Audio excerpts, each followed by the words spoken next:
a ver, más nuestros, más del día, más interesantes, que a la gente le interesa también, que es el asunto de la economía. Todos estamos golpeados con el tema de la recesión económica. ¿Estamos creciendo? ¿No estamos creciendo? A ver, qué está pasando con la población informal y sobre todo el retiro de la AFP y el retiro de la CTS va a ayudar realmente, va a mover la rueda de la economía en el país? Por ahí hay sectores privados muy ligados a las AFPs, por supuesto, que están diciendo que no va a ser así. Creo que incluso la propia Asociación de AFPs ya se ha manifestado al asunto y han dicho que el retiro de los 20.400 soles en cuatro armadas que va a ocurrir este año no va a terminar ayudando a la economía del Perú. Bueno, hemos traído un economista que además es un hombre que sabes, él es presidente del Instituto de Libre Empresa, profesor universitario, economista conocido, en diversos medios televisivos lo llaman, le preguntan sus opiniones, etcétera, y él siempre muy amablemente las da. José Luis Tapia está con nosotros. Hola José Luis, buen día. ¿Cómo estás? Buen día, Fabricio. Bueno, la economía, mira, hay que verlo de dos ángulos siempre, ¿no? El ángulo personal, si a ti te dan 20.000 soles, te va a ir mejor, ¿no es cierto? Es algo lógico. Lo que pasa es que con eso de decir la economía en su conjunto, ahí tienes que ser muy cuidadoso, porque en ese aspecto es donde viene la discrepancia justamente entre los economistas. ¿Cuáles son esas discrepancias normalmente?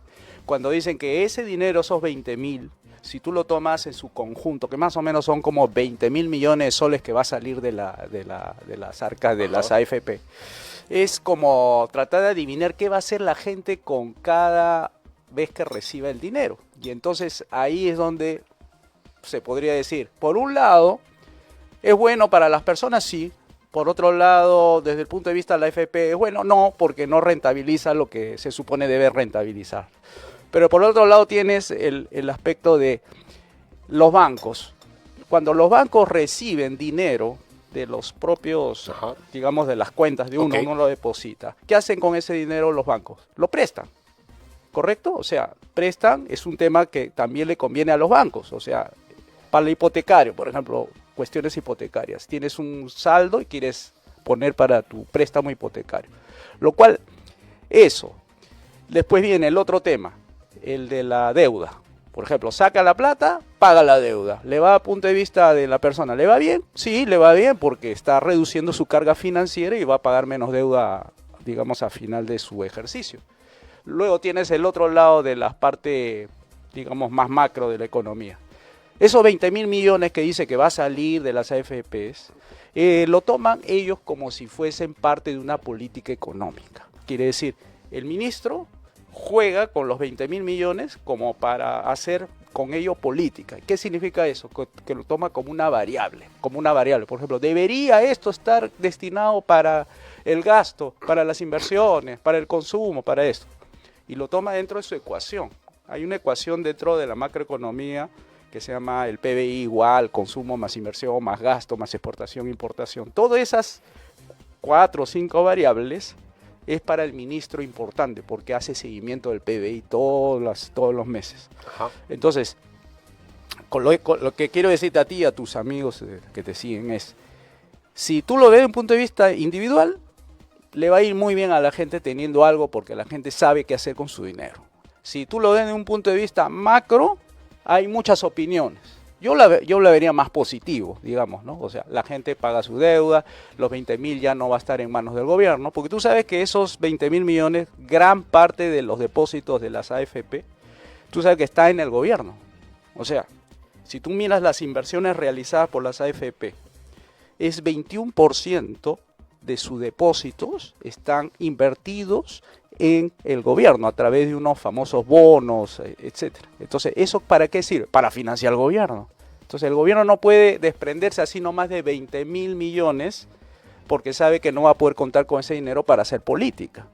Entonces, el propio gobierno está opuesto. Aun cuando ese dinero no le pertenezca al gobierno, o sea, no le pertenece. Le pertenece a la gente, ¿no? A la gente. Cada uno, ¿verdad? Pero las AFP financian al gobierno, ¿ves? Entonces, ¿de qué estamos hablando? Ellos, claro, sacando la cara por su gobierno, van a decir, bueno, que sigan financiando al gobierno, pero ya sabemos en qué acaba ese dinero.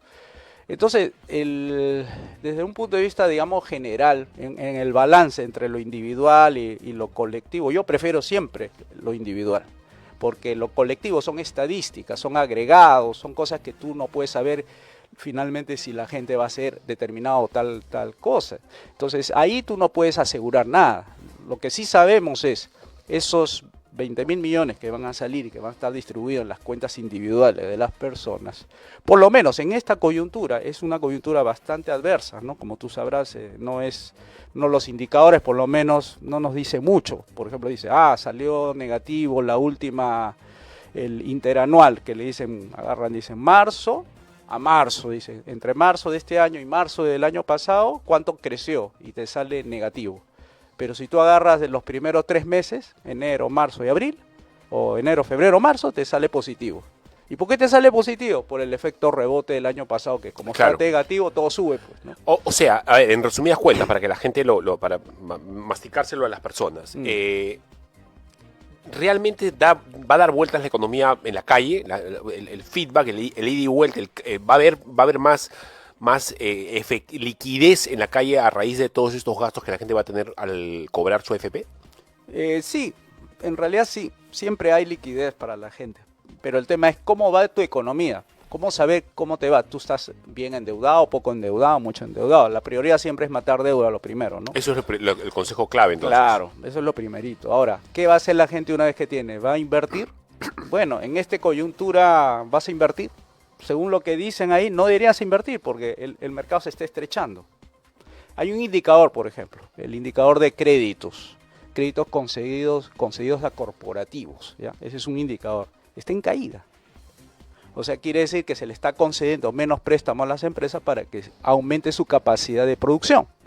Entonces, ese crédito es un indicador, como decir también la electricidad, el cemento y una serie de indicadores que con eso te señalan si la economía va a crecer de aquí para adelante. Y por lo menos hasta ahora lo que se ve es que hay una tendencia hacia abajo, a pesar de que estamos en rebote, ¿no? Pero igual, no va a compensar. Yo creo que ahí van a tener que hacer replanteamientos. Por ejemplo, el BCR dice que va a crecer 3.1 dice. Sí, el otro 3.4 el MEF. Pero estamos recién en mayo. Vas a ver que a partir de julio esas tendencias van a ser hacia abajo. Siempre se equivocan, los primeros 5 meses se equivocan, siempre, porque hay una tendencia siempre de optimismo al comienzo, por estos indicadores que enseña el BCR, por ejemplo, expectativas empresariales, ¿ya? Entonces dice, de aquí a 3 meses, ¿qué va a hacer usted? ¿Va a mejorar o no va a contratar gente? ¿Va a usted tener más inventarios? ¿Cómo ve la situación de su negocio? Entonces sale negativo. Después le preguntan, de aquí a 6 meses, más o menos. De aquí a 12 meses, mejor. Pero ahí hay una equivocación, porque en la de largo plazo es donde se equivocan siempre. ¿Por qué? Por ejemplo, los empresarios no saben mucho de política, se dedican muy bien a los negocios. ¿Y cuál es la parte política que lo va a afectar? Dentro de un año. En un año va a empezar toda la carrera electoral. Y esa carrera electoral, ¿qué va a salir? Promesas populistas. Van a prometer cambio de constitución. Y cuando eso suceda, todas las inversiones que ellos querían hacer se va a frenar. Porque siempre en periodos electorales se frena todo por la incertidumbre que causa esas promesas de esas personas que dicen vamos a cambiar la constitución, claro, vamos a hacer populismo, vamos a aumentar los sueldos. Entonces eso asusta y ellos no saben. Y sin embargo, ¿cómo declaran que sí va a estar mejor la economía dentro de un año, ¿no? A ver, el tema de la recesión económica, José Luis, quería que se lo expliques a la gente. Sigue impactando en la generación de empleos este asunto de la recesión económica. Según INEI, hace muy poquito, alrededor de 20.700 peruanos perdieron sus trabajos en el primer trimestre de este año, es decir, de enero a marzo. Y esto con respecto al periodo anterior compuesto por octubre, noviembre y diciembre.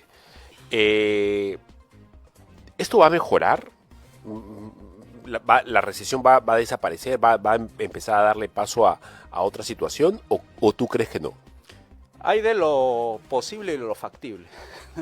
Lo posible es, ok, ¿qué tendría que pasar para que mejore esto? Tendría que dar buenas señales el Ejecutivo, ¿no? Sobre todo que lidera. Por un ministro arista, en vez de estar ahí peleándose con la presidenta, debería estar hablando de reformas. Por ejemplo, reforma política, reforma económica, educativa, todo. Porque la reforma siempre trae nuevos impulsos. ¿no? Abrir los mercados, desregular, privatizar, eso es lo normal, eso es lo que hace que la economía crezca, le estás abriendo la cancha a los que se van a dedicar a invertir. Eso es a poner plata en el mercado, claro, para que el mercado crezca. te estoy bajando impuestos, te estoy desregulando, invierte. Ok, eso es lo posible, eso es lo que podría hacer cualquiera. Ahora, factible, ¿lo puede hacer este gobierno? O sea, así como va, que sobrevive en estos momentos porque tiene 3 mociones de vacancia, luego le dicen que no procede, y luego están empecinados a seguir con esto de la moción de vacancia. Entonces, con esas, en el Perú todo es posible, realmente dicen así, pero viéndolo de la variable política, eso frena, ¿no? O sea, yo creo que deberían hacer reformas, en mi opinión, deberían hacerlas para acelerar. Porque así como está, ese piloto automático está así como el avión, yéndose hacia, el piloto automático, pero yéndose hacia abajo. O sea, ¿qué es la recesión entonces, en todo caso? ¿Qué significa y qué tanto daño nos puede hacer? Eso significa desacelerar un auto que se va de aquí a Ica y que está yendo a 80 por hora y cada vez va bajando su velocidad de 80, 60, 60, 40, 40 y no sabemos si se va a parar, y cuando se pare ya entramos en depresión. Depresión significa todos los empleos se destruyen, nadie invierte y ya todo es negativo. Tiene que ser un año o 6 meses más o menos que todo sea negativo, negativo, negativo, negativo. Y entonces ya no se crece, sino se decrece. O sea, ahí empieza como el caso de Vizcarra cuando nos mandó al vacío, ¿te acuerdas? El 13% sí, claro, negativo, eso es. Exacto. Eso, por esas causas puede suceder y ya, ni modo, pues ya ahora recuperarte de 13, de 10, de 8 es bien difícil, ¿no? Con las actuales. Aunque claro, los precios de los metales nos dice algo, ¿no? Dice que cada vez que va subiendo el cobre, desde el punto de vista del PBI, sube 0.1%. Solamente impulsado por un metal nada más. Ahora, quisiéramos que eso no fuera lo único, ¿no? Quisiéramos que la inversión no sea solamente minera, sino sea en general toda la economía. Tú sabes como dato que el Perú no es un país minero. ¿Sabías eso? Porque nos venden esa idea de que el Perú es un país minero. No, no es minero, es de servicios. Si tú calculas la cantidad digamos, de los sectores, y esos sectores tú le ves sus pesos, cada uno, cuánto contribuye al crecimiento de los bienes, de la riqueza, te sale 65% sector servicio. ¿Y qué hay dentro del sector servicio? Construcción, agua, finanzas, educación, medicina, todo lo que no es tangible, eso es servicios. Minería, ¿sabe cuánto te sale? 13%. Agricultura, 6%. Pesquería, 1%. Ahora, pero minería 13% en medio de una política consecutiva de gobiernos que no quieren darle realce a la minería. Hay mineras ahí paradas, yacimientos que ni siquiera se abren, etcétera. Sí, pero eso es inversión. Tú sabes, por cada gramito de oro que descubres tienes que mover 1 tonelada de tierra. Y te imaginas la cantidad de inversión para mover eso, ¿no? Entonces, en inversión sí, en exportación también. Pero exportación es una parte de la ecuación, porque te mencioné hace un rato, ¿no? Te dije consumo, más inversión, más gasto. Bueno, esas variables, una de ellas la hace la minería, un poquito más del 50% de las exportaciones es mineras, pero el resto no lo mueve la minería, lo que lo mueve es el sector servicio. ¿Y qué es sector servicio? Es comercio mayorista, minorista, la gente que se dedica a hacer negocios con la educación, las finanzas, todo. ¿Y eso es malo? No, eso es una ventaja comparativa. O sea, no hay que hacer mago para que el Perú, en lugar de estar enfatizando, ¿no?, en el tema minero, no, veamos el cuadro conjunto. Las ventajas están mayores en servicios. Es como si tú hablaras de Singapur. ¿Singapur en qué es bueno? En servicio. ¿Hong Kong en qué es bueno? En servicio.